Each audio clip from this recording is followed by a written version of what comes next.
ਤੁਸੀਂ ਹਰ ਇੱਕ ਤਰੀਕੇ ਦੀ ਇੰਸ਼ੋਰੈਂਸ ਕਰਵਾ ਸਕਦੇ ਹੋ। Commercial insurance, life insurance, heart, auto, home, worker comp. ਇਸ ਇੰਸ਼ੋਰੈਂਸ ਦੇ ਲਈ ਇਹਨਾਂ ਨੂੰ ਕਾਲ ਕਰੋ 408 272 2500 ਦੇ ਉੱਤੇ। ਇਸ ਦੇ ਨਾਲ ਕ੍ਰਿਸ਼ਨ ਧਨੋਤਾ ਯੂਨੀਵਰਸਿਟੀ, ਸਤਪਾਲ ਸਿੰਘ ਟ੍ਰੇਸੀ ਖਿੰਡਾ ਪਰਿਵਾਰ Kent Washington, Gurpal Singh Sandhu Antelope, Avtar Singh, Sukhpreet Singh, Gurpreet Singh, Gurmeet Singh Bakersfield, GN tire and lube ਵਾਲੇ, ਜਿਨ੍ਹਾਂ ਦੇ ਕੋਲੋਂ ਤੁਸੀਂ truck wash, oil change, air brake ਦਾ ਕੰਮ ਕਰਵਾ ਸਕਦੇ ਹੋ। ਸੈਂਟਰਨੈਲਾ ਮੰਡੇਰਾ ਦੇ ਵਿੱਚ ਇਹਨਾਂ ਦੀਆਂ ਲੋਕੇਸ਼ਨਸ ਨੇ। ਕਾਲ ਨਿੰਮਾ ਸਹੋਤਾ 209 277 0113। ਨਾਲ ਹੀ West Coast truck driving school Fresno ਵਾਲੇ, ਜਿਹੜੇ ਕਿ ਤੁਹਾਨੂੰ ਟਰੱਕ ਦਾ ਲਾਇਸੈਂਸ ਵਧੀਆ ਸਿਖਲਾਈ ਦੇ ਕੇ ਘੱਟ ਸਮੇਂ ਦੇ ਵਿੱਚ ਲੈਣ 'ਚ ਸਹਾਇਤਾ ਕਰਦੇ ਨੇ। ਕਾਲ ਕਰੋ ਅਜੀਤ ਅਟਵਾਲ 559 374 45 41 ਦੇ ਉੱਤੇ। ਇਹਨਾਂ ਸਾਰਿਆਂ ਦਾ ਬਹੁਤ ਬਹੁਤ ਧੰਨਵਾਦ। ਜੇਕਰ ਤੁਸੀਂ ਜਾਂ ਕੋਈ ਹੋਰ ਕਾਰੋਬਾਰ ਇਸ ਪ੍ਰੋਗਰਾਮ ਨੂੰ ਸਪਾਂਸਰ ਕਰਨਾ ਚਾਹੁੰਦੇ ਹੋ, ਸੰਪਰਕ ਕਰੋ 408 722 7698 ਦੇ ਉੱਤੇ। ਗੱਲਬਾਤ ਦਾ ਸਿਲਸਿਲਾ ਮਿੰਟੂ ਜੀ ਕਰਦੇ ਹਾਂ ਸ਼ੁਰੂ। ਕਹਿੰਦੇ ਭਾਰਤ ਨੂੰ ਵੱਡੀ ਕਾਮਯਾਬੀ ਮਿਲੀ ਆ ਸੰਸਾਰਕ ਪੱਧਰ ਦੇ ਉੱਤੇ, ਮਸੂਦ ਅਜ਼ਹਰ ਨੂੰ ਅੱਤਵਾਦੀ ਐਲਾਨ। ਬਿਲਕੁਲ, ਇਹਨਾਂ ਨੇ ਇਹਨੂੰ ਕੌਮਾਂਤਰੀ ਅੱਤਵਾਦੀ ਐਲਾਨ ਦਿੱਤਾ। ਵੈਸੇ ਤੇ ਇਹਨਾਂ ਨੇ ਤੇ ਐਲਾਨਿਆ ਹੀ ਹੋਇਆ ਤੇ ਕਦੋਂ ਦੀ ਚੇਸ਼ਟਾ ਕਰੀ ਜਾਂਦੇ ਸੀਗੇ, ਕਦੋਂ ਦੀ ਇਹਨਾਂ ਦੀ ਚਾਹਨਾ ਸੀਗੀ ਕਿ ਇਹਨਾਂ ਦੀ ਇਹ ਜਿਹੜੀ ਕੋਸ਼ਿਸ਼ ਹੈ ਨੇਪਰੇ ਚੜੇ ਤੇ ਇਹਨੂੰ UN ਤੋਂ ਕੌਮਾਂਤਰੀ ਅੱਤਵਾਦੀ ਹੈ ਜਿਹੜਾ ਉਹ ਐਲਾਨ ਕਰਵਾ ਦਿੱਤਾ ਜਾਵੇ। ਤਾਂ ਖੈਰ ਇਹ ਕੋਸ਼ਿਸ਼ ਅੱਜ ਜਿਹੜੀ ਆ ਉਹ ਸਾਕਾਰ ਹੋਈ ਆ, ਨੇਪਰੇ ਚੜੀ ਆ, ਪ੍ਰਵਾਨ ਹੋਈ ਆ। ਇਹਦੇ ਵਿੱਚ ਹੋਇਆ ਕੀ ਸੀਗਾ ਕਿ ਤੁਹਾਨੂੰ ਪਤਾ ਹੀ ਆ, ਮਾਰਚ ਦੇ ਵਿੱਚ ਇਹਨਾਂ ਨੇ ਵੀਟੋ ਕਰ ਦਿੱਤਾ ਸੀ ਚਾਈਨਾ ਵਾਲਿਆਂ ਨੇ ਇਸ ਮੁੱਦੇ ਤੇ। ਉਸ ਤੋਂ ਬਾਅਦ ਮਸਲਾ ਜਿਹੜਾ UN ਦੀ ਪਾਬੰਦੀ ਵਾਲੀ ਕਮੇਟੀ ਆ ਉਹਦੇ ਕੋਲ ਚਲੇ ਗਿਆ ਸੀਗਾ। ਉਹਦੇ ਵਿੱਚ ਜੋ ਬਹੁਮਤ ਚਾਹੀਦਾ ਸੀਗਾ ਜਿਨ੍ਹਾਂ ਕੋਲ, ਉਹਨਾਂ ਕੋਲ ਭਾਰਤ ਦੇ ਹੱਕ ਦੇ ਵਿੱਚ ਹੈਗਾ ਸੀ, ਕਿਉਂਕਿ ਕੁਝ ਪੱਛਮੀ ਦੇਸ਼ ਵੀ ਅੱਤਵਾਦ ਤੋਂ ਪ੍ਰਭਾਵਿਤ ਪੀੜਤ ਆ, ਉਹ ਪਤਾ ਹੀ ਆ ਤੁਹਾਨੂੰ। ਹੁਣ ਦੂਜੀ ਚੀਜ਼ ਇਹ ਸੀਗੀ ਕਿ ਚਾਈਨਾ ਨੇ ਉਸ ਤੋਂ ਬਾਅਦ ਵੀ ਆਪਣਾ ਰੁਖ ਜਿਹੜਾ ਆ ਉਹ ਕਰੜਾ ਹੀ ਰੱਖਿਆ। ਪਰ ਅਚਾਨਕ ਜਦੋਂ ਆਪਾਂ ਕੱਲ ਵੀ ਗੱਲ ਕੀਤੀ ਸੀਗੀ ਕਿ ਅਚਾਨਕ ਚਾਈਨਾ ਦਾ ਮੀਡੀਆ ਜਿਹੜਾ ਉਹ ਇੱਕ ਤੇ ਮੋਦੀ ਪ੍ਰਤੀ ਨਰਮ ਗੋਸ਼ਾ ਰੱਖ ਰਿਹਾ, ਦੂਸਰਾ ਭਵਿੱਖਬਾਣੀ ਕਰ ਰਿਹਾ ਕਿ ਨਰਿੰਦਰ ਮੋਦੀ ਆਊਗਾ, ਔਰ ਤੀਸਰਾ ਹੈ ਕਿ ਉਹ ਤੇ ਅਗਾਊ ਐਲਾਨ ਕਰੀ ਜਾਂਦਾ, ਅਗੇਤੇ ਐਲਾਨ ਕਰੀ ਜਾਂਦਾ ਕਿ ਸ਼ੀ ਜਿਨਪਿੰਗ ਔਰ ਨਰਿੰਦਰ ਮੋਦੀ ਦੇ ਦਰਮਿਆਨ ਵੁਹਾਨ ਵਰਗੀ ਗੈਰ ਔਪਚਾਰਿਕ ਮੀਟਿੰਗ ਹੈ ਜਿਹੜੀ ਉਹ ਦੁਬਾਰਾ ਨਵੇਂ ਸਾਲ ਚ ਹੋਊਗੀ। ਤਾਂ ਹੁਣ ਤੁਸੀਂ ਆਪ ਹੀ ਅੰਦਾਜ਼ਾ ਲਾ ਲਓ ਕਿ ਸਾਰਾ ਕੁਛ ਕਿਸ ਤਰ੍ਹਾਂ ਵਾਪਰਿਆ ਹੋ ਸਕਦਾ ਕਿ ਚਾਈਨਾ ਦੇ ਰੁਖ ਦੇ ਵਿੱਚ ਜਿਹੜੀ ਤਬਦੀਲੀ ਆਈ ਆ, ਸ਼ਾਇਦ ਉਹ ਉਸ ਬਾਜ਼ਾਰ ਨੂੰ ਵੇਖ ਕੇ ਆਈ ਆ ਜਿਹੜਾ ਬਾਜ਼ਾਰ ਨਰਿੰਦਰ ਮੋਦੀ ਦੇ ਹੁੰਦਿਆਂ ਜ਼ਿਆਦਾ ਸੁਰੱਖਿਅਤ ਪਿਆ।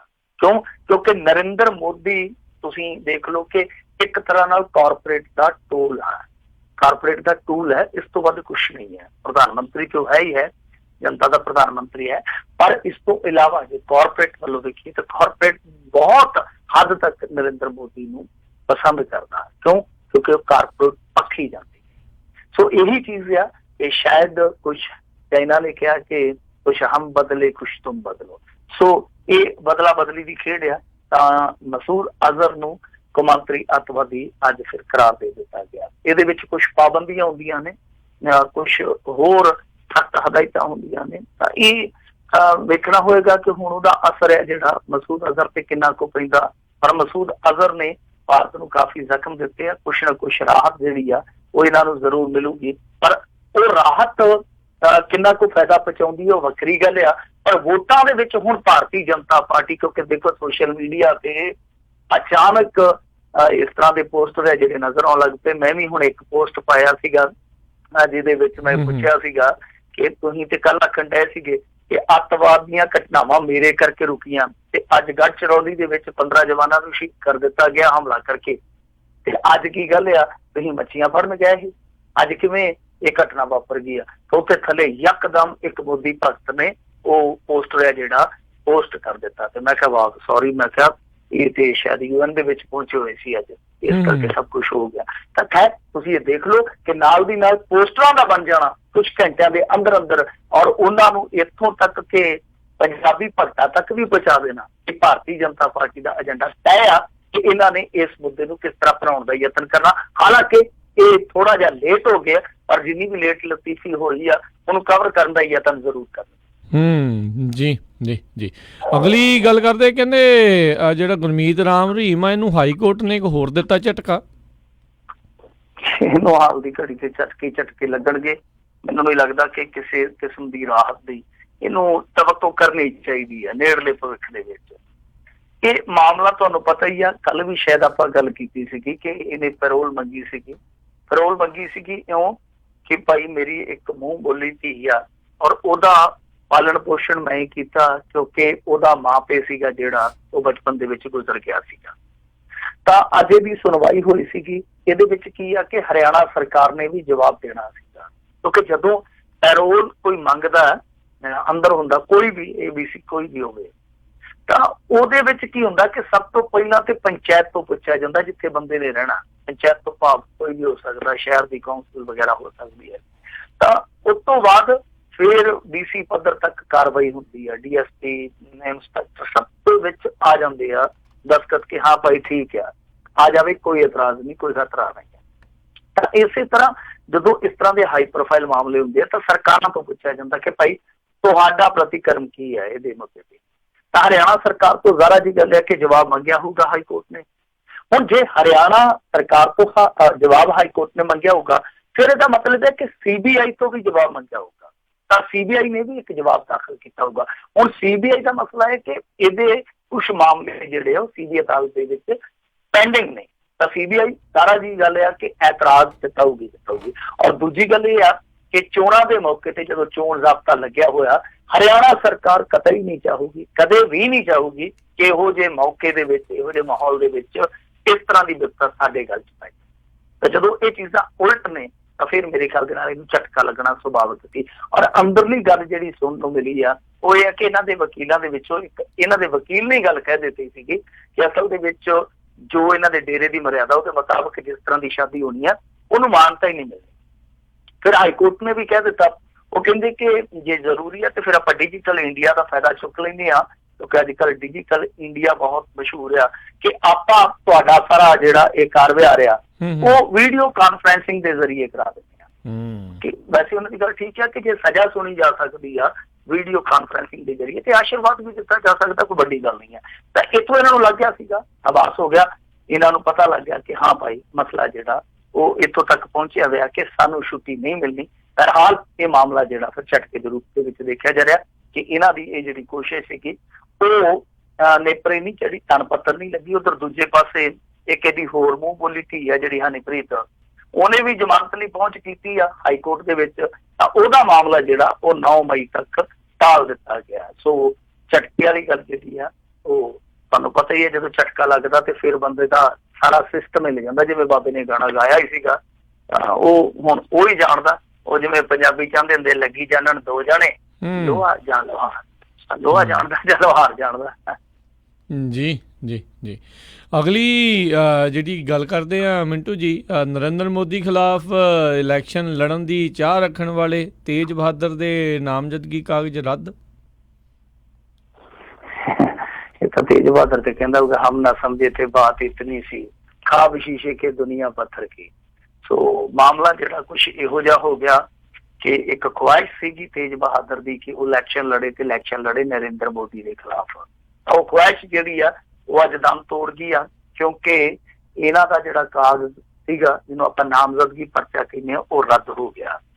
ਤੇ ਹੁਣ ਥੋੜੀ ਦੇਰ ਪਹਿਲਾਂ ਜਿਹੜਾ ਰਿਟਰਨਿੰਗ ਅਫਸਰ ਸੀਗਾ ਉਹ ਇੱਕ ਬਾਈਟ ਦੇਣ ਡਿਆ ਸੀ, ਮੈਨੂੰ ਗੌਰ ਦੇ ਨਾਲ ਸੁਣਦਾ ਪਿਆ ਸੀਗਾ। ਉਹਨੇ ਆਖਿਆ ਕਿ ਅਸਲ ਦੇ ਵਿੱਚ ਕਹਾਣੀ ਜੋ ਵੀ ਵਾਪਰੀ ਆ ਨਿਯਮਾਂ ਦੇ ਮੁਤਾਬਕ ਵਾਪਰੀ ਆ ਕਿ ਇਹਨੇ 2 ਕਾਗਜ਼ ਭਰੇ ਸੀਗੇ ਨਾਮਜ਼ਦਗੀਆਂ ਵਾਲੇ, ਇੱਕ ਆਜ਼ਾਦ ਦੇ ਤੌਰ ਤੇ ਇੱਕ ਪਾਰਟੀ ਕੈਂਡੀਡੇਟ ਦੇ ਤੌਰ ਤੇ।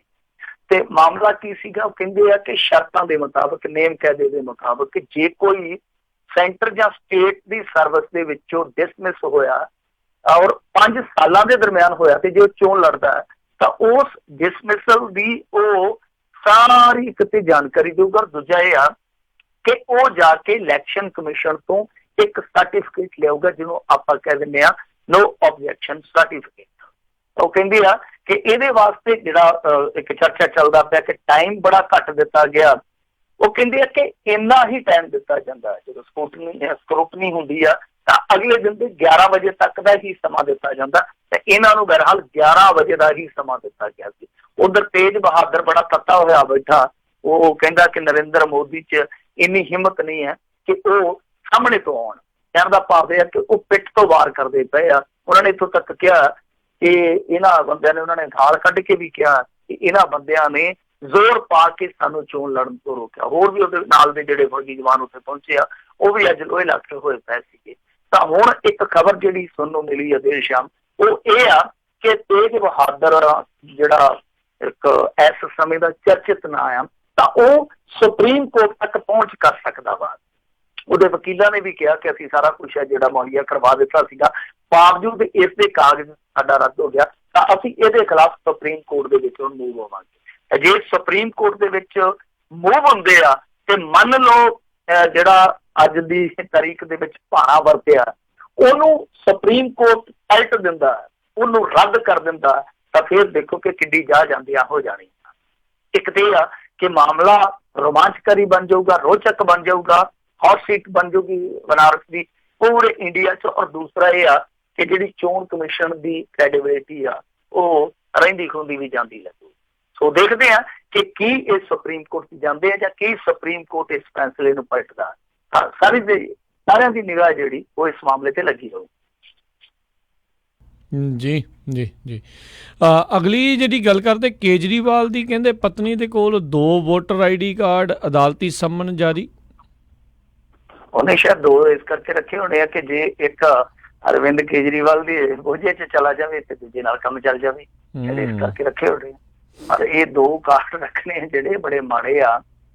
ਸਾਡੇ ਇੱਕ ਮਿੱਤਰ ਦੇ ਨਾਲ ਇਸ ਤਰ੍ਹਾਂ ਦਾ ਹੋਇਆ ਸੀਗਾ ਕੰਮ, ਉਹ ਪਿੱਛੋਂ ਇੱਕ ਪਿੰਡ 'ਚ ਉੱਠ ਕੇ ਤੇ ਦੂਜੇ ਪਿੰਡ 'ਚ ਚਲੇ ਗਏ, ਵੋਟ ਕਟਾਈ ਕੋਈ ਨਹੀਂ ਸੀਗੀ।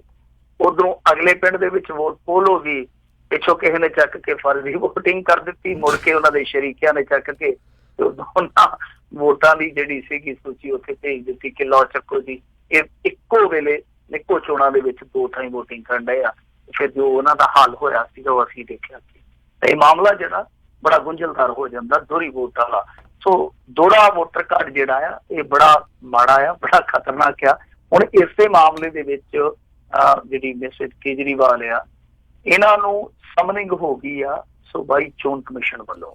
ਦਿੱਲੀ ਦੇ ਜਿਹੜੇ ਸੂਬਾਈ ਚੋਣ ਕਮਿਸ਼ਨਰ ਆ ਉਹਨਾਂ ਨੇ ਇਹਨਾਂ ਨੂੰ ਸਮਨਿੰਗ ਕਰ ਦਿੱਤੀ ਆ। ਤਾਂ ਸਮਨਿੰਗ ਕੀਤੀ ਹੈ ਇਸ ਮਾਮਲੇ ਦੇ ਵਿੱਚ ਕਿ ਇਹਨਾਂ ਦੇ ਕੋਲ ਦੋਹਰਾ ਵੋਟਰ ਕਾਰਡ ਆ। ਹਾਲਾਂਕਿ ਮੈਂ ਕੱਲ ਇੱਕ ਰਿਪੋਰਟ ਪੜ੍ਹ ਲਿਆ ਸਾਂ, ਉਹਦੇ ਵਿੱਚ ਤੇ ਦਾਅਵਾ ਕੀਤਾ ਜਾ ਰਿਹਾ ਸੀਗਾ ਕਿ ਸੁਨੀਤਾ ਕੇਜਰੀਵਾਲ ਦੇ ਪਾਸ ਇਹਨਾਂ ਦੇ ਕੋਲ 3 ਵੋਟਰ ਕਾਰਡ ਆ ਜੋ ਅਲੱਗ-ਅਲੱਗ ਚੋਣ ਖੇਤਰਾਂ ਦੇ ਬਣੇ ਹੋਏ ਆ। ਉਹ ਦਾਅਵਾ ਤੇ ਸ਼ਾਇਦ ਨਹੀਂ ਇੰਨਾ ਪੁਖਤਾ ਨਿਕਲਿਆ।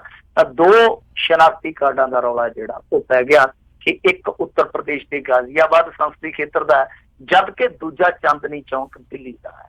ਹੁਣ ਇਹ ਵੀ ਇੱਕ ਕਸੂਤਾ ਕੰਮ ਹੋ ਗਿਆ ਬੀਬੀ ਸੁਨੀਤਾ ਕੇਜਰੀਵਾਲ ਵਾਸਤੇ। ਪਰ ਦੂਜੇ ਪਾਸੇ ਇੱਕ ਬਰੋਬਰ ਇਹੋ ਜਿਹਾ ਦੋਸ਼, ਗੰਭੀਰ ਦੋਸ਼ ਹੈ ਜਿਹੜਾ ਉਹ ਗੌਤਮ ਗੰਭੀਰ ਤੇ ਵੀ ਲੱਗਣ ਡਿਆ। ਗੌਤਮ ਗੰਭੀਰ ਤੁਹਾਨੂੰ ਪਤਾ ਹੀ ਆ ਕਿ ਥੋੜੇ ਦਿਨ ਪਹਿਲਾਂ ਉਹ ਭਾਰਤੀ ਜਨਤਾ ਪਾਰਟੀ ਜੁਆਇਨ ਕਰ ਗਿਆ ਸੀਗਾ ਤੇ ਉਹ ਵੀ ਦਿੱਲੀ ਤੋਂ ਚੋਣ ਲੜਦਾ ਪਿਆ। ਤਾਂ ਉਹਦੇ ਤੇ ਵੀ ਦੋਸ਼ ਇਸੇ ਕਿਸਮ ਦਾ ਹੀ ਬੀਬੀ ਆਕਸ਼ੀ ਨੇ ਲਾਇਆ ਜੋ ਆਮ ਆਦਮੀ ਪਾਰਟੀ ਵੱਲੋਂ ਉਹਦੀ ਵਿਰੋਧੀ ਉਮੀਦਵਾਰ ਆ। ਤਾਂ ਉਸ ਮਾਮਲੇ ਦੇ ਵਿੱਚ ਚੋਣ ਕਮਿਸ਼ਨ ਦਾ ਜਿਹੜਾ ਰਵੱਈਆ ਉਹ ਥੋੜਾ ਜਿਹਾ ਢਿੱਲਾ ਮਿੱਠਾ ਜਿਹਾ, ਕਿਉਂਕਿ ਉਧਰ ਕਿਸੇ ਹੋਰ ਨਜ਼ਰ ਨਾਲ ਦੇਖਿਆ ਜਾਂਦਾ।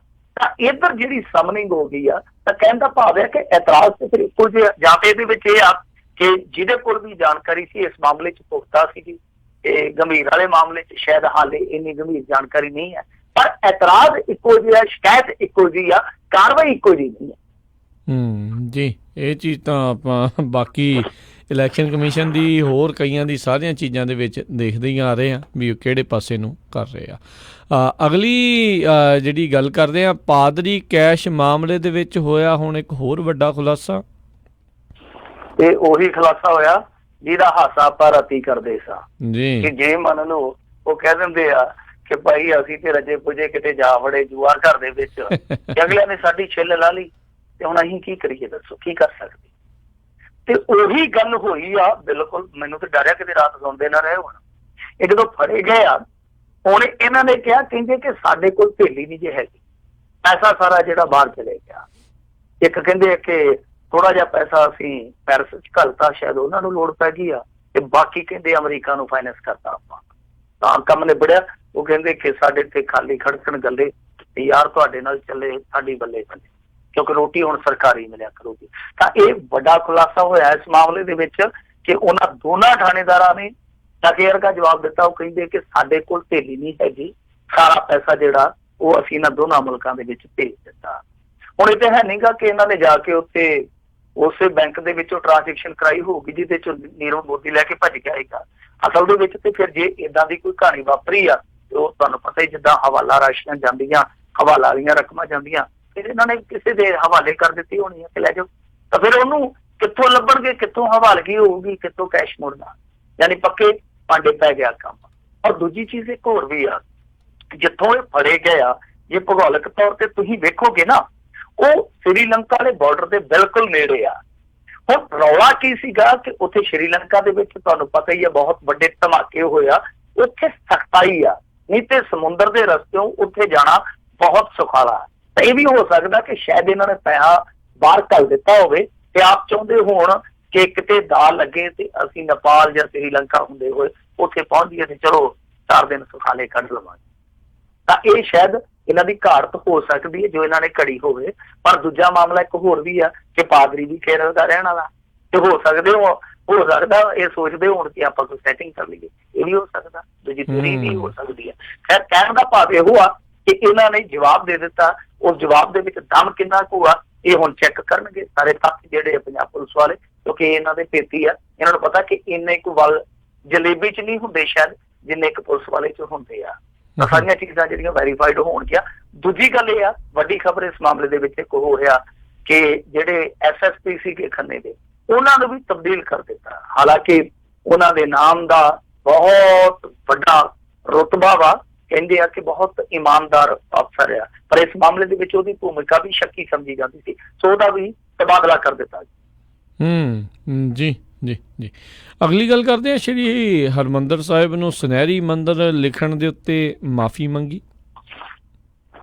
ਦੇਖੋ ਇਹਨਾਂ ਨੇ ਜੋ ਕੀਤਾ ਸੀਗਾ, national highway authority of India ਵਾਲਿਆਂ ਨੇ, ਇਹ ਕੰਮ ਜਿਹੜਾ ਸੀਗਾ ਗਲਤ ਸੀਗਾ। ਹੁਣ ਕੁਛ ਲੋਕ ਤੇ ਹਰਿਮੰਦਰ ਸਾਹਿਬ ਤੇ ਵੀ ਇਤਰਾਜ਼ ਕਰਦੇ ਕਿ ਹਰਿਮੰਦਰ ਸਾਹਿਬ ਨਹੀਂ ਕਿਹਾ ਜਾਣਾ ਚਾਹੀਦਾ, ਜਦਕਿ ਮੇਰੇ ਖਿਆਲ ਦੇ ਨਾਲ ਅਰਦਾਸ ਦੇ ਵਿੱਚ ਵੀ ਇਹੋ ਸ਼ਬਦ ਜਿਹੜਾ ਉਹ ਇਸਤੇਮਾਲ ਕੀਤਾ ਜਾਂਦਾ ਕਈ ਦਫਾ। ਤਾਂ ਦਰਬਾਰ ਸਾਹਿਬ ਕਹਿੰਦੇ ਆ, ਤਾਂ ਕੁਛ ਲੋਕ ਇਹ ਵੀ ਕਹਿੰਦੇ ਆ ਕਿ ਸ੍ਰੀ ਨਹੀਂ ਲਾਉਣਾ ਚਾਹੀਦਾ ਨਾਲ, ਉਹ ਕਹਿੰਦੇ ਆ ਕਿ ਇਕੱਲਾ ਦਰਬਾਰ ਸਾਹਿਬ ਕਹਿਣਾ ਚਾਹੀਦਾ। ਖੈਰ ਇਹ ਅਲੱਗ ਵਿਸ਼ਾ ਹੈ। ਇਸ ਮਾਮਲੇ ਦੇ ਵਿੱਚ ਚੱਕਰ ਕੀ ਪਿਆ ਸੀਗਾ ਕਿ ਇਹਨਾਂ ਨੇ ਜਿਹੜੀਆਂ ਸੰਕੇਤਕ ਤਖਤੀਆਂ ਲਾਈਆਂ ਸੀਗੀਆਂ, ਉਹਨਾਂ ਤਖਤੀਆਂ ਤੇ ਪੰਜਾਬੀ ਦੇ ਵਿੱਚ ਵੀ ਗੋਲਡਨ ਟੈਂਪਲ ਲਿਖ ਦਿੱਤਾ ਗਿਆ।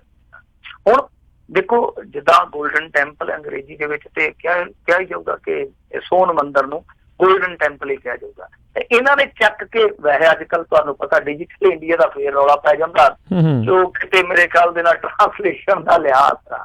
ਇੱਥੇ ਫਿਰ ਤੁਹਾਨੂੰ ਪਤਾ ਹੀ ਹੈ ਸਾਊਥ ਉੱਤੇ ਹੈਗੇ ਇਹੋ ਜਿਹੇ ਕਿ ਆਸਿਓਂ ਪਾਸਿਓਂ ਪਤਾ ਕਰਨ ਦੀ ਥਾਂ ਕਿ ਜੇ ਸਾਡੇ ਕੋਲ ਅਕਲ ਹੈ ਨਹੀਂ ਗੀ ਤੇ ਆਸਿਓਂ ਪਾਸਿਓਂ ਪੁੱਛ ਲਈਏ, ਉਹ ਕਹਿੰਦੇ ਕਿ ਛੱਡੋ ਕਹਿਣਾ, ਐਵੇਂ ਕਿਸੇ ਦੇ ਨਾਲ ਮੱਥਾ ਮਾਰਾਂਗੇ, ਬਾਬੇ ਗੂਗਲ ਤੋਂ ਪੁੱਛ ਲਈਏ। ਹੁਣ ਗੂਗਲ ਬਾਬਾ ਜਿਹੜਾ ਉਹ ਤੁਹਾਨੂੰ ਪਤਾ ਕਈ ਵਾਰ ਸੁੱਤਾ ਪਿਆ ਹੀ ਜਾਣਕਾਰੀ ਦੇ ਦਿੰਦਾ, ਕਿਉਂਕਿ ਉਹ ਅਚੇਤ ਹੁੰਦਾ ਉੱਥੋਂ ਦੀਆਂ ਅਸਲ ਸਥਿਤੀਆਂ ਤੋਂ ਜਿੱਥੋਂ ਦੀ ਗੱਲ ਹੋ ਰਹੀ ਆ।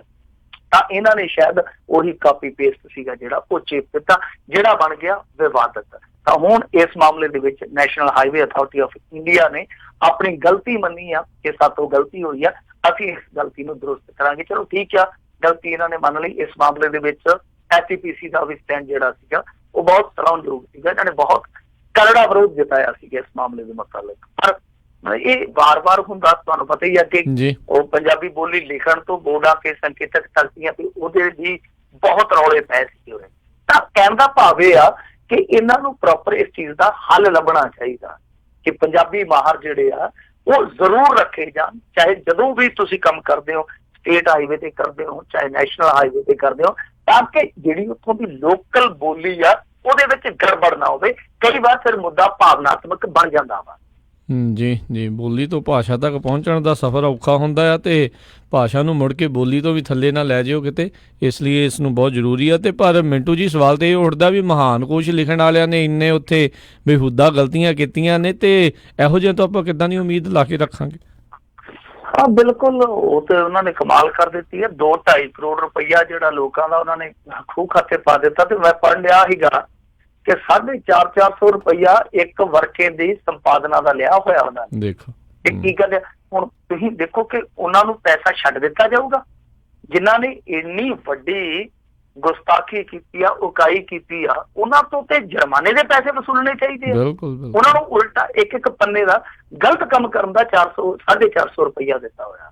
ਸੋ ਇਹੋ ਜਿਹੀ ਸੰਪਾਦਨਾ ਕਰ ਦਿੱਤੀ ਆ। ਤਾਂ ਕਹਿੰਦਾ ਭਾਵ ਇਹੋ ਆ ਕਿ ਪੰਜਾਬੀ ਮਾਹਰ ਜਿਹੜੇ ਆ ਉਹ ਰੱਖਣੇ ਚਾਹੀਦੇ ਆ। ਇਹ ਵੀ ਇੱਕ ਗੱਲ ਸੋਚਣ ਵਾਲੀ ਆ ਕਿ ਪੰਜਾਬੀ ਮਾਹਰਾਂ ਦੀ ਕਿੱਲਤ ਜਿਹੜੀ ਆ ਅਫਸਰਸ਼ਾਹੀ ਦੇ ਵਿੱਚ, ਕੀ ਇਹ ਸਾਡੇ ਇੱਥੋਂ ਦੇ ਸਿੱਖਿਆ ਸਿਸਟਮ ਕਰਕੇ ਆ ਜਾਂ ਕਿਸੇ ਚਾਲ ਕਰਕੇ ਵੀ ਸੋਚਣ ਦਾ ਵਿਸ਼ਾ। ਬਿਲਕੁਲ ਇਹ ਬਹੁਤ ਗੰਭੀਰ ਵਿਸ਼ੇ ਨੇ ਤੇ ਸਮੇਂ ਰਹਿੰਦੇ ਹੋਏ ਨਾ ਇਹ 'ਤੇ ਕਾਰਵਾਈ ਕੀਤੀਆਂ ਗਈਆਂ, ਨਾ ਇਹਦੇ ਉੱਤੇ ਲੋਕਾਂ ਦਾ ਵੀ ਧਿਆਨ ਗਿਆ, ਤੇ ਫਿਰ ਹਾਲਾਤ ਜਿਹੜੇ ਬਦ ਤੋਂ ਬਦਤਰ ਹੀ ਹੋਣੇ ਨੇ। ਅਗਲੀ ਜਿਹੜੀ ਗੱਲ ਕਰੀਏ ਮਿੰਟੂ ਜੀ, ਕਹਿੰਦੇ ਕਲਾਸ ਦੇ ਵਿੱਚ ਪੜ੍ਹਾਉਂਦੇ ਸਮੇਂ ਅਧਿਆਪਕ ਨਹੀਂ ਵਰਤਣਗੇ ਮੋਬਾਈਲ, ਸਿੱਖਿਆ ਮਹਿਕਮੇ ਦੀ ਹਦਾਇਤ। ਇਹ ਪੁਰਾਣੀ ਹਦਾਇਤ ਵਾਂਗੂ ਨਾ ਹੋਵੇ WhatsApp ਵਰਤਣਾ ਨਹੀਂ ਤੇ ਫਿਰ ਅਗਲੇ ਦਿਨ ਹੀ 4 ਦਿਨ ਬਾਅਦ 'ਚ ਉਹਨੂੰ ਵੀ ਕੋਈ ਨਹੀਂ ਵਰਤਣਾ। ਆਹੋ, ਉਹ ਵੀ ਕਹਿ ਸਕਦੇ ਆ ਮਾਸਟਰ ਦੀਆਂ ਕਿ ਭਾਈ ਜੇ ਚੱਲਦੇ ਪੀਰੀਅਡ ਦੇ ਵਿੱਚ ਉੱਤੋਂ ਤੁਹਾਡਾ ਕੋਈ ਫਰਮਾਨ ਆ ਗਿਆ WhatsApp ਤੇ, ਫੇਰ ਕੀ ਕਰਾਂਗੇ? ਅਸੀਂ ਤੇ ਆਫਲਾਈਨ ਹੋਵਾਂਗੇ, ਫਿਰ ਤੁਹਾਡੇ ਅਫਸਰਾਂ ਨੇ ਸਾਨੂੰ ਭਾਜਣਾ ਪਾ ਦੇਣੀਆਂ ਕਿ ਤੁਸੀਂ ਸਾਡੀ ਗੱਲ ਨਹੀਂ ਗੌਲਦੇ। ਤਾਂ ਖੈਰ ਕ੍ਰਿਸ਼ਨ ਕੁਮਾਰ ਜੀ IAS ਬੜੇ ਚਰਚਿਤ IAS ਆ, ਉਹਨਾਂ ਨੇ ਇਹ ਹਦਾਇਤ ਕੀਤੀ। ਉਹ ਕਹਿੰਦੇ ਕਿ ਕੁਝ ਸ਼ਿਕਾਇਤਾਂ ਮਿਲਦੀਆਂ ਨੇ ਕਿ ਜਦੋਂ ਅਧਿਆਪਕ ਕਲਾਸ ਦੇ ਵਿੱਚ ਬੱਚਿਆਂ ਨੂੰ ਤਾਲੀਮ ਦਿੰਦੇ ਆ, ਪੜ੍ਹਾਉਂਦੇ ਆ, ਤਾਂ ਉਸ ਸਮੇਂ ਵੀ ਉਹ ਟੈਲੀਫੋਨ ਇਸਤੇਮਾਲ ਕਰੀ ਜਾਂਦੇ ਆ, ਜਿਹਦਾ ਕਿ ਇੱਕ ਤੇ ਪੜ੍ਹਾਈ ਤੇ ਵੀ ਨੁਕਸਾਨ ਹੁੰਦਾ, ਉਹਦਾ ਅਸਰ ਪੈਂਦਾ ਵਾ। ਦੂਸਰਾ ਇਹ ਆ ਕਿ ਬੱਚਿਆਂ ਦੀ ਮਾਨਸਿਕਤਾ ਜਿਹੜੀ ਉਹ ਵੀ ਕਿਤੇ ਨਾ ਕਿਤੇ ਪ੍ਰਭਾਵਿਤ ਹੁੰਦੀ ਆ। ਤਾਂ ਉਹਨਾਂ ਨੇ ਜਿਹੜੇ DO ਹੁੰਦੇ ਆ ਉਹਨਾਂ ਨੂੰ ਹਦਾਇਤਾਂ ਜਾਰੀ ਕੀਤੀਆਂ, ਸਕੂਲ ਮੁਖੀਆਂ ਨੂੰ ਪੱਤਰ ਲਿਖੇ ਆ। ਉਹਦੇ ਵਿੱਚ ਉਹਨਾਂ ਨੇ ਕਿਹਾ ਕਿ ਇਹ ਅਧਿਆਪਕਾਂ ਨੂੰ ਤੁਸੀਂ ਸਪਸ਼ਟ ਕਰ ਦਿਓ, ਯਾਨੀ ਨਿਰਦੇਸ਼ਾਂ ਤੋਂ ਜਾਣੂ ਕਰਵਾ ਦਿਓ ਕਿ ਹਰੇਕ ਅਧਿਆਪਕ ਜਮਾਤ ਨੂੰ ਪੜ੍ਹਾਉਣ ਸਮੇਂ ਮੋਬਾਈਲ ਫੋਨ ਦੀ ਵਰਤੋਂ ਕਰਨ ਤੋਂ ਗਰੇਜ਼ ਕਰੇਗਾ। ਤਾਂ ਮੇਰੇ ਖਿਆਲ ਦੇ ਨਾਲ ਦੇਖੋ, ਇਹਨੂੰ ਫਰਮਾਨ ਨਹੀਂ ਕਹਿਣਾ ਚਾਹੀਦਾ, ਕੁਛ ਲਿਖ ਦਿੰਦੇ ਆ ਸਿੱਖਿਆ ਵਿਭਾਗ ਦਾ ਫਰਮਾਨ। ਇਹ ਫਰਮਾਨ ਨਹੀਂ, ਇਹ ਹਦਾਇਤ ਆ। ਔਰ ਬਿਲਕੁਲ ਮੈਂ ਇਸ ਗੱਲ ਦੇ ਨਾਲ ਮੁਤਫਿਕ ਹਾਂ ਕਿਉਂਕਿ ਮੇਰੀ ਸਾਰੀ ਜਿਹੜੀ ਪੜ੍ਹਾਈ ਆ ਉਹ ਸਰਕਾਰੀ ਸਕੂਲਾਂ ਦੀ ਆ ਕਿ ਜਿਹੜੇ ਅਧਿਆਪਕ ਆ ਉਹ ਜੇ ਮੰਨ ਲਓ ਫੋਨ ਆਨ ਰੱਖਦੇ ਆ ਤੇ ਕਈ ਵਾਰ ਉਹਦੇ ਚ ਉਲਝ ਜਾਂਦੇ ਆ, ਜਦ ਕਿ ਪਹਿਲਾਂ ਸਾਡੇ ਸਮੇਂ ਤੇ ਇਹਨਾਂ ਚੀਜ਼ਾਂ ਦੀ ਕੋਈ ਹੋਂਦੀ ਹੈ ਨਹੀਂ ਸੀ, ਕੋਈ ਚੱਲਣੀ ਹੈ ਨਹੀਂ ਸੀਗਾ। ਪਰ ਅੱਜ ਦੇ ਦੌਰ 'ਚ ਅਸੀਂ ਦੇਖਦੇ ਹਾਂ ਕਿ ਨਾ ਚਾਹੁੰਦਿਆਂ ਹੋਇਆ ਵੀ ਕੋਈ ਫੋਨ ਆ ਗਿਆ ਜਾਂ ਰਿੰਗ ਵੱਜ ਗਈ, ਕੋਈ ਮੈਸੇਜ ਆ ਗਿਆ, ਤਾਂ ਉਹ ਦਿੱਕਤ ਪਰੇਸ਼ਾਨੀ ਹੁੰਦੀ ਆ। ਤਾਂ ਉਹਦੇ ਨਾਲੋਂ ਚੰਗਾ ਕਿ ਜੋ ਪੀਰੀਅਡ ਹੁੰਦਾ, ਪੀਰੀਅਡ ਦਾ ਸਮਾਂ 35 ਮਿੰਟ 40 ਮਿੰਟ, ਹੁਣ ਤਾਂ ਪਤਾ ਨਹੀਂ ਕਿੰਨਾ ਹੁੰਦਾ, ਤਾਂ ਉਸ ਦੌਰਾਨ ਘੱਟੋ ਘੱਟ ਫੋਨ ਵਰਤਣ ਤੋਂ ਗਰੇਜ਼ ਕੀਤਾ ਜਾਵੇ, ਜਾਂ ਤੇ ਉਹਨੂੰ ਸਾਇਲੈਂਟ ਮੋਡ ਤੇ ਲਾ ਲਿਆ ਜਾਵੇ ਜਾਂ ਬੰਦ ਕਰ ਲਿਆ ਜਾਵੇ। ਬਾਅਦ ਦੇ ਵਿੱਚ ਫ੍ਰੀ ਟਾਈਮ 'ਚ ਜਾ ਕੇ ਨੋਟੀਫਿਕੇਸ਼ਨ ਚੈੱਕ ਕੀਤੇ ਜਾ ਸਕਦੇ ਆ। ਸੋ ਇਹ ਅਧਿਆਪਕਾਂ ਦੀ ਸਮੱਸਿਆ ਵੀ ਹੋਊਗੀ ਕਿ ਜੇ ਕੋਈ ਜ਼ਰੂਰੀ ਮੰਨ ਲਓ ਕਾਲ ਆਉਂਦੀ ਆ, ਜ਼ਰੂਰੀ ਕੋਈ ਮੈਸੇਜ ਆਉਂਦਾ ਸਿੱਖਿਆ ਵਿਭਾਗ ਵੱਲੋਂ, ਕੋਈ ਮੇਲ ਆਉਂਦਾ, ਤਾਂ ਉਸ ਸੂਰਤ ਦੇ ਵਿੱਚ ਜੇ ਪਲੇਟ ਲਿਖੀ ਹੁੰਦੀ ਆ ਤਾਂ ਫਿਰ ਉਹਦੇ ਤੋਂ ਰਾਹਤ ਦਿੱਤੀ ਜਾਣੀ ਚਾਹੀਦੀ ਹੈ, ਨਾ ਉਹ ਰਾਏ ਜ਼ਰੂਰ ਦੇਣੀ ਚਾਹੀਦੀ ਆ। ਹੈ ਚੰਗਾ ਸੁਝਾਅ ਹੈ, ਚੰਗੀ ਹਦਾਇਤ ਆ, ਦੇਖਦੇ ਆ ਅਮਲ 'ਚ ਕਿੱਦਾਂ ਆਉਂਦਾ। ਪਰ ਕੁਛ ਅਧਿਆਪਕ ਇਹਦੇ ਤੋਂ ਵੈਸੇ ਦੂਰੀ ਰੱਖਦੇ ਆ ਸੋਸ਼ਲ ਮੀਡੀਆ ਤੋਂ, ਪਰ ਕੁਛ ਅਧਿਆਪਕਾਂ ਬਾਰੇ ਸ਼ਿਕਾਇਤਾਂ ਆਉਂਦੀਆਂ ਉਹ ਚੱਤੋ ਪੈਰ ਬਸ ਆਪਣੇ ਵਾਜੇ ਵਜਾਈ ਜਾਂਦੇ ਆ। ਜੀ ਮਿੰਟੂ ਜੀ, ਚੀਫ ਜਸਟਿਸ ਹੁਣਾਂ ਨੂੰ ਕਿਸੇ ਜਿਹੜੇ ਕੋਰਟ ਦੇ ਪੈਨਲ ਦੇ ਸਾਹਮਣੇ ਪੇਸ਼ ਹੋਣਾ ਪੈ ਰਿਹਾ ਆ, ਕੀ ਇਹ ਪੂਰਾ ਮਾਜਰਾ? ਦੇਖੋ, ਉੱਥੇ ਨਾ ਇੱਕ ਇਹ ਜਿਹੜੀ ਹੁੰਦੀ ਆ ਸੁਪਰੀਮ ਕੋਰਟ ਦੀ ਸਾਰੀ ਕਾਰਵਾਈ ਵਾਲੀ ਕੰਮ ਜੋ ਇਹਨਾਂ ਦੀ ਪ੍ਰਣਾਲੀ ਆ, ਉਹਦੇ ਵਿੱਚ ਇਹਨਾਂ ਦੀ ਇੱਕ ਇੰਟਰਨਲ ਕੰਪਲੇਂਟ ਕਮੇਟੀ ਹੁੰਦੀ ਹੈ ਸ਼ਾਇਦ ਜੀ, ਯਾਨੀ ਅੰਦਰੂਨੀ ਸ਼ਿਕਾਇਤ ਕਮੇਟੀ ਆਪਾਂ ਕਹਿ ਸਕਦੇ ਹਾਂ ਇਹਨਾਂ ਦੀ ਵਿਵਸਥਾ ਦੀ। ਤਾਂ ਫਿਰ ਉਹੀ ਹੋ ਸਕਦਾ ਕਿਉਂਕਿ ਉਹਦੇ ਵਿੱਚ ਇਹਨਾਂ ਨੇ ਜਸਟਿਸ ਬੋਬੜੇ ਨੂੰ ਬਣਾਇਆ ਹੋਇਆ, ਮੁਖੀ ਹੈਡ ਬਣਾਇਆ ਹੋਇਆ ਇਸ ਮਾਮਲੇ ਦੇ ਵਿੱਚ। ਤਾਂ ਉਸ ਕਮੇਟੀ ਦੇ ਵਿੱਚ ਜਿਹੜੀ ਪੀੜਤਾ ਸੀਗੀ ਉਹ ਵੀ ਸ਼ਾਮਲ ਹੋਈ ਸੀਗੀ ਪੁੱਛਗਿੱਛ ਵਾਸਤੇ, ਪਰ ਉਹਨੇ ਨਾਰਾਜ਼ਗੀ ਜ਼ਾਹਰ ਕੀਤੀ ਆ ਕਿ ਕਮੇਟੀ ਦੇ ਵਿੱਚ ਸਹੀ ਢੰਗ ਨਾਲ ਮੈਨੂੰ ਨਹੀਂ ਸੁਣਿਆ ਜਾ ਰਿਹਾ, ਇੱਥੋਂ ਤੱਕ ਕਿ ਚੀਫ ਜਸਟਿਸ ਤੋਂ ਸਫਾਈ ਵੀ ਨਹੀਂ ਲਈ ਜਾ ਰਹੀ। ਤਾਂ ਉਹਨੇ ਇਹ ਕਮੇਟੀ ਦੀ ਜਿਹੜੀ ਪੁੱਛਗਿੱਛ ਸੀਗੀ ਉਹਦੀ ਸ਼ਮੂਲੀਅਤ ਛੱਡ ਦਿੱਤੀ ਸੀ। ਫਿਰ ਮੈਂ ਤੇ ਖਬਰ ਹਾਲੇ ਤੱਕ ਪੜ੍ਹੀ ਨਹੀਂ ਆ ਕੋਈ ਇਸ ਕਿਸਮ ਦੀ, ਮੇਰੇ ਖਿਆਲ ਦੇ ਨਾਲ ਫਿਰ ਤੁਸੀਂ ਉਹਦੀ ਗੱਲ ਕਰਦੇ ਹੋ ਕਿਉਂਕਿ ਉਹੀ ਕਮੇਟੀ ਇਸ ਸਮੇਂ ਕਾਰਜਸ਼ੀਲ ਆ। ਜੀ, ਕੁਛ ਆਈ ਥਿੰਕ ਸੈਕਸ਼ੂਅਲ ਹਰਾਸਮੈਂਟ ਦੇ ਜਿਹੜੇ ਆ, ਸਰੀਰਕ ਸ਼ੋਸ਼ਣ ਦੇ ਕੁਛ ਏਦਾਂ ਦੇ ਮਾਮਲੇ ਦੇ ਮੁਤਲਕ ਵੀ ਉਹੀ ਇਹਨਾਂ ਦੀ ਇੰਟਰਨਲ ਜਿਹੜੀ ਕੰਪਲੇਂਟ ਕਮੇਟੀ ਹੈ ਨਾ, ਉਹ ਉੱਥੇ ਹੀ ਜਾ ਕੇ ਫਿਰ ਸਫਾਈ ਦੇਣ ਗਿਆ ਜੀ। ਤੇ ਕੱਲ ਨੂੰ ਕਹਿੰਦੇ ਈਰਾਨ ਤੋਂ ਤੇਲ ਲੈਣਾ ਬੰਦ ਹੋ ਰਿਹਾ ਭਾਰਤ ਦੇ ਵਿੱਚ ਤੇ ਕੀਮਤਾਂ ਵਧਣਗੀਆਂ, ਕੀ ਹੋ ਸਕਦਾ? ਕੁਛ ਹੈ ਕਿ ਆਸ ਰਹੀਆਂ ਵੀ ਕਿਹੜੇ ਪਾਸੇ ਨੂੰ ਕੰਮ ਜਾ ਸਕਦਾ? ਦੇਖੋ, ਤੁਹਾਨੂੰ ਪਤਾ ਹੀ ਆ ਕਿ ਅਮਰੀਕਾ ਦੀ ਸਾਊਦੀ ਨਾਲ ਹੈਗੀ ਆ, ਸਾਊਦੀ ਇਹਨਾਂ ਦੇ OPEC ਨੂੰ ਥੋੜਾ ਡੋਮੀਨੇਟ ਕਰਦਾ। ਇੰਡੀਆ ਦੀ ਸੈਟਿੰਗ ਅੱਜ ਕੱਲ ਅਮਰੀਕਾ ਨਾਲ ਹੈਗੀ ਹੈ, ਜੇ ਤੇ ਬਦਲ ਬਣ ਗਿਆ ਫਿਰ ਤੇ ਠੀਕ ਆ। ਜੇ ਮੰਨ ਲਓ ਜਿੰਨੀ ਉੱਥੋਂ ਇਹ ਲੈਂਦੇ ਆ ਸਪਲਾਈ ਉਹਦਾ ਬਦਲ ਨਹੀਂ ਪੈਦਾ ਕਰਦੇ ਤੇ ਫਿਰ ਤੇ ਤੇਲ ਦੀਆਂ ਕੀਮਤਾਂ ਵਧੂਗੀਆਂ ਸੁਭਾਵਿਕ ਆ। ਕਿਉਂਕਿ OPEC ਅੱਜ ਕੱਲ ਆ ਜਿਹੜਾ ਉਹ ਬੜਾ ਇੱਕ ਕਹੀਏ ਕਿ ਸਮਝ ਸੂਝ ਦੇ ਨਾਲ ਚੱਲਣ ਵਾਲਾ ਕੰਮ ਕਰਦਾ ਕਿ ਜਦੋਂ ਹੀ ਕੱਚੇ ਤੇਲ ਦੀਆਂ ਕੀਮਤਾਂ ਥੱਲੇ ਆਉਂਦੀਆਂ ਉਹ ਸਪਲਾਈ ਡੇਗ ਦਿੰਦੇ ਆ। ਤਾਂ ਅੱਜ ਕੱਲ ਵੀ ਉਹ ਰੇਟ ਚੜਾਉਣ ਦਾ ਯਤਨ ਕਰਦੇ ਪਏ ਆ। ਤਾਂ ਹੋ ਸਕਦਾ ਕਿਉਂਕਿ ਟਰੰਪ, ਸਾਊਦੀ ਔਰ ਮੋਦੀ, ਇਹ ਤੁਹਾਨੂੰ ਪਤਾ ਹੀ ਹੈ ਕਨੈਕਸ਼ਨ, ਕਿ ਹੋ ਸਕਦਾ ਕਿ ਇਲੈਕਸ਼ਨ ਦੇ ਦਿਨਾਂ ਤੱਕ ਇਹਨਾਂ ਨੂੰ ਰਾਇਤ ਜਿਹੜੀ ਆ ਉਹ ਮਿਲ ਜਾਵੇ।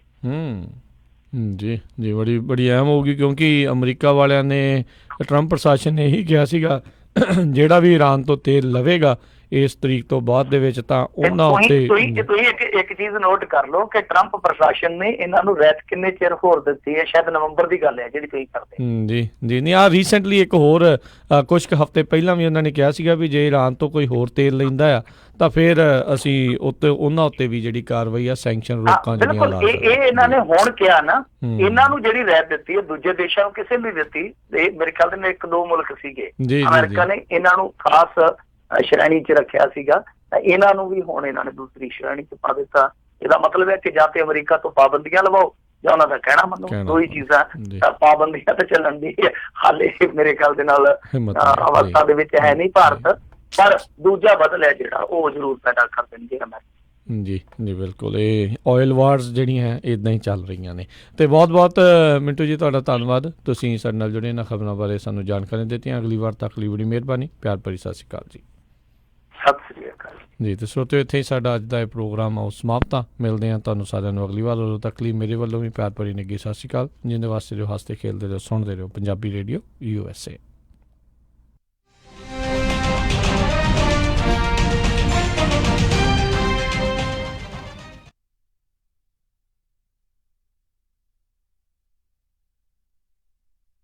ਅਮਨ, ਆਪਾਂ ਸੈਕਰਾਮੈਂਟੋ ਵਿੱਚ ਮੂਵ ਤਾਂ ਹੋ ਗਏ ਆ, ਹੁਣ ਇੱਥੇ ਆਪਾਂ ਚੰਗਾ ਜਿਹਾ ਡਾਕਟਰ ਤੇ ਫੈਮਿਲੀ ਕਲੀਨਿਕ ਵੀ ਲੱਭ ਲਈਏ। ਤੁਸੀਂ ਫਿਕਰ ਹੀ ਛੱਡ ਦਿਓ ਜੀ। ਮੇਰੀ ਫਰੈਂਡ ਰਿਤੂ ਦੀ ਕਾਲ ਆਈ ਸੀ, ਉਹਨੇ ਮੈਨੂੰ ਨੰਬਰ ਦਿੱਤਾ ਹੈ ਤੱਖਰ ਅਰਜੈਂਟ ਕੇਅਰ ਅਤੇ ਫੈਮਿਲੀ ਮੈਡੀਸਨ ਵਾਲਿਆਂ ਦਾ। ਅੱਛਾ, ਤੱਖਰ ਅਰਜੈਂਟ ਕੇਅਰ ਐਂਡ